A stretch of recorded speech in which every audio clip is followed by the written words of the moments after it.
Railway के अधिकारी वहां बैठ के खुद को अमिताभ बच्चन समझ रहे हैं। हजारों लाखों की भीड़ के साथ आप केबीसी खेल रहे हो और लोगों की मौत ऐसे आप प्रकाशित करते कि लिस्ट है 20 लोगों की जान चली गई। अधिकतर मरने वालों की संख्या जो लोग हैं वो मैक्सिमम बिहार के। सुरुचि, रिया, पूजा, विजय, नीरज, ये जो लिस्ट आप देख रहे हैं जो 18 लोग हैं, इसमें कुछ ये बच्चे हैं जिनका नाम मैंने लिया है।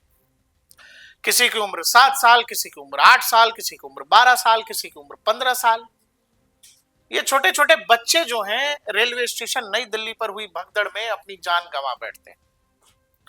हम लोग बहुत बड़ी तैयारी में हैं कि आने वाले 2-3 साल में भारत सबसे बड़ी आर्थिक ताकत हो जाएगा। प्रधानमंत्री नरेंद्र मोदी अभी फ्रांस में एआई समिट में थे, आर्टिफिशियल इंटेलिजेंस पे बात हो रही थी। लगातार भारतीय रेलवे की हम लोग प्रशंसा भी करते हैं क्योंकि सुधार हुआ है, लेकिन भारतीय रेलवे सिस्टम के अंदर कुछ काहिल, जाहिल, बेकार, गंवार या जो आपके मन में शब्द आते हो आप वो कह लीजिए। आपके मन में जो भाव हो वो निकाल दीजिए, क्योंकि वो लोग इसी लायक हैं। सिस्टम में काहिलियत की जड़ में बैठे ये लोग, जिनको ये लगता है ये कोई क्विज खेल रहे हैं रेलवे स्टेशन पर आए लोगों के साथ। इस देश में भीड़ है, इस देश की आबादी 140 करोड़ है, इस देश में प्लेटफॉर्मों पर, बस अड्डों पर, हवाई अड्डों पर भीड़ होती है। ये बात समझने समझाने के लिए किसी भी अफसर को, किसी भी सरकारी तंत्र में बैठे उस सिस्टम के हिस्से को समझने में कितना समय जाएगा, या कौन से समय भीड़ होती है, कौन से ट्रेन में भीड़ कम होती है, कौन से ट्रेन में भीड़ ज्यादा होती है, यह समझना रेलवे अधिकारियों के लिए या रेलवे के सिस्टम में काम कर रहे लोगों के लिए कितना मुश्किल काम है। दर्शकों, 18 लोगों की जान चली गई। जान इसीलिए चली गई, जो बताया जा रहा है वो ये, वही रेलवे की पुरानी बीमारी कि किसी बैठे माइक के सामने बैठे किसी खूसट बुड्ढे या किसी अधिकारी को ये लगता है कि वो जो है अभी इसको बदल देगा। क्या? तो इस प्लेटफॉर्म पर गाड़ी आ रही है, चलो इसको थोड़ा बदल देते हैं। और वो देख रहा है कि उस ट्रेन के लिए फलाने प्लेटफॉर्म नंबर पर, जो वही अनाउंस कर रहा था थोड़े देर पहले तक कि फलानी गाड़ी फलाने नंबर प्लेटफॉर्म पे आएगी, और आने से चंद मिनटों पहले जब लोग अपने सामान के साथ, अपने परिवार के साथ, अपने बच्चों के साथ, अपने माता पिता के साथ आ चुके हैं प्लेटफॉर्म पर, वो उस समय कहता है कि नहीं नहीं, आपकी गाड़ी तो इस पे नहीं आएगी, इस पे आएगी। आप देखिए, आप समझिए क्या करेंगे। और इस देश में भीड़ कैसे बिहेव करती है, भीड़ इस तरह के मामलों में कैसे रिएक्ट करती है, यह समझना अगर रेलवे के अधिकारियों के लिए मुश्किल है, रेलवे के लिए मुश्किल है, तो माफ करिएगा रेल मंत्री जी, भारतीय रेलवे को बंद कर दीजिए। अगर यही आपके भीड़ तंत्र को कंट्रोल करने का तरीका है, भीड़ को संभालने का और भीड़ को कंट्रोल करने का तरीका, तो छोड़ दीजिए, नहीं रहेगा इस देश में रेलवे। 2004, 2010, 2012 पहले भी ऐसी चीजें होती हो तो राजधानी है नई दिल्ली की खबर आ जाती है कि भाई प्लेटफॉर्म बदलने की वजह से भगदड़ मच गई। इस देश में यकीन करिए दर्शकों, इस देश में कभी कानपुर, कभी लखनऊ, कभी समस्तीपुर, कभी मुजफ्फरपुर, कभी पटना जैसे रेलवे स्टेशनों पर लगभग एक दिन के बाद दूसरे दिन किसी न किसी ट्रेन का रोज प्लेटफॉर्म बदला जा रहा है, ऐन मौके पर बदला जा रहा है। सवारी अपने सामान के साथ, बोरिया बिस्तर के साथ पहुंच गई है कि अब ट्रेन में बैठेंगे, ट्रेन आने का समय हो रहा है। किसी बाबू साहब को यह लगता है कि इसको बदल देते हैं।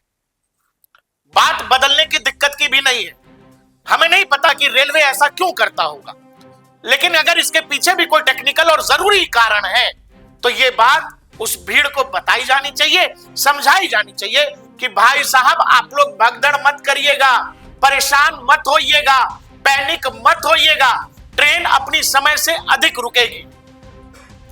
जो भी निश्चित समय सीमा है किसी ट्रेन की उस स्टेशन पर रुकने की, वो समय सीमा बढ़ा दी गई। लेकिन मंत्री जी, अनाउंसमेंट आपका रेलवे बस इतना ही करता है कि यह प्लेटफॉर्म बदल दी गई है, अब उस प्लेटफॉर्म पर आएगी। कल नई दिल्ली रेलवे स्टेशन पर यही हुआ है। कुछ लोग जो कोई मगध के लिए आ रहा था, कुछ लोग जो किसी दूसरी एक्सप्रेस ट्रेन के लिए जा रहे थे, सब अपने अपने प्लेटफॉर्म पर उतर रहे थे। कुछ लोग ऊपर फुटओवर ब्रिज पर बैठे हुए थे। वो बैठने वाले लोग वो होते हैं जिनकी ट्रेन या तो आगे चल के आगे समय में आएगी या वो वेट कर रहे होते हैं। अब ऐसे में जो भीड़ ऑलरेडी किसी दूसरे ट्रेन के लिए पहुंच चुकी है निर्धारित प्लेटफॉर्म पर और ट्रेन का समय हो चुका है, ट्रेन अपने समय सीमा से अधिक रुकेगी नहीं, और आप उस समय कहते हो बेशर्मी के साथ कि बदल दिया हमने प्लेटफॉर्म। ये रेलवे के अधिकारी वहां बैठ के खुद को अमिताभ बच्चन समझ रहे हैं। हजारों लाखों की भीड़ के साथ आप केबीसी खेल रहे हो और लोगों की मौत ऐसे आप प्रकाशित करते कि लिस्ट है 18-20 लोगों की जान चली गई। कोई धार्मिक यात्रा पर जा रहा था, कोई घर जा रहा था, और आपके अधिकारी कह रहे हैं कि जांच होगी। उन अधिकारियों को जो ये अनाउंसमेंट कर रहा था उससे ये पूछो कि उसको ये ऑर्डर्स किसने दिए, उसने ऐसा क्यों किया, और इन लोगों के ऊपर हत्या का केस होना चाहिए, नरसंहार का केस होना चाहिए, और जो भी इस देश में सबसे बड़ी जो भी सजा होगी वो इनको दीजिए। सजा से लोगों का की जान तो नहीं वापस आएगी, लेकिन एक कुछ तो सिस्टम तो सेट करिए कि इस तरह की जाहिलियत करने से, मैं फिर कह रहा हूं, सरकारी कर्मचारी आपके माफ करिएगा रेलवे में जाहिल हो गए हैं, उनको काम नहीं करना है क्योंकि सरकार तो डिजिटलाइजेशन में लगी है। सरकार कह रही है कि सब कुछ हम डिजिटल कर देते हैं, तो उसको यह भी लगता है कि जो काम मैनुअल होना है वो काम भी डिजिटली ही होगा। उसको लगता है कि उसने कह दिया कि प्लेटफॉर्म बदल गया, इससे उसकी ड्यूटी खत्म हो गई। उसको इस बात से कोई फर्क नहीं पड़ रहा है कि अभी अभी नई दिल्ली रेलवे स्टेशन पर हजारों की संख्या में एक ही प्लेटफॉर्म पर लोग खड़े हैं जो उस ट्रेन का वेट कर रहे हैं।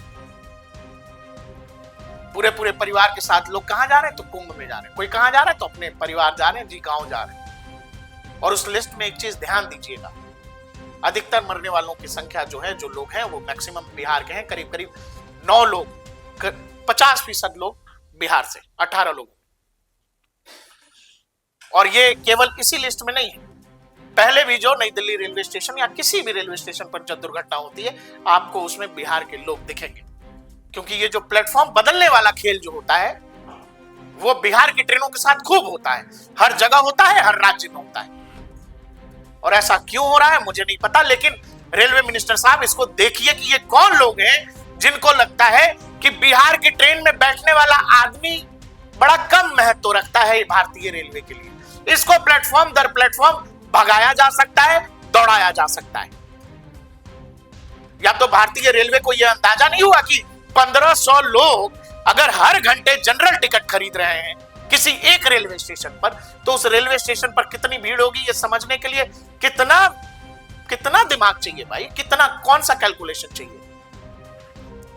अधिकारी बैठ करके वहां चने खा रहे हैं अपने दफ्तरों में, और उनके लिए बस एक स्पीकर तो है, सामने माइक लगा, बोलना है कि प्लेटफॉर्म बदल जाएगा, किसी की पत्नी चली गई, किसी का बेटा चला गया, और खोए हुए बेटे की बॉडी ढूंढ रहा है, या जिंदा बची है तो वो भी नहीं मिल रही।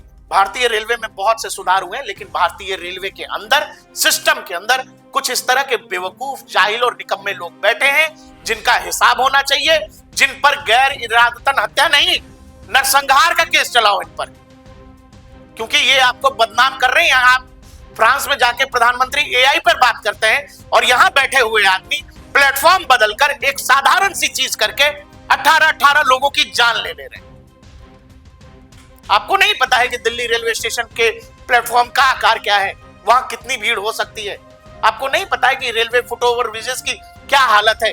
रेलवे फुटओवर ब्रिज पर रात के समय वहां पर लोग बैठते हैं, सोते हैं, रहते हैं, और ये सब नहीं पता है आपको। आप हर साल दावा करती है आपकी रेलवे की छठ के समय में, दिवाली के समय बहुत उम्दा इंतजाम आप करते हो, और उस उम्दा इंतजाम में भी आपकी रेलवे रोज कहीं ना कहीं एक आध ट्रेन के साथ ऐसा हो जाता है कि ये वाली ट्रेन इस पे नहीं, तो जब तक किसी की मौत नहीं होती है वो खबर नहीं आती है। अब जब खबर आई है तो उस पर बात होना जरूरी है कि आगे कम से कम ऐसा ना हो।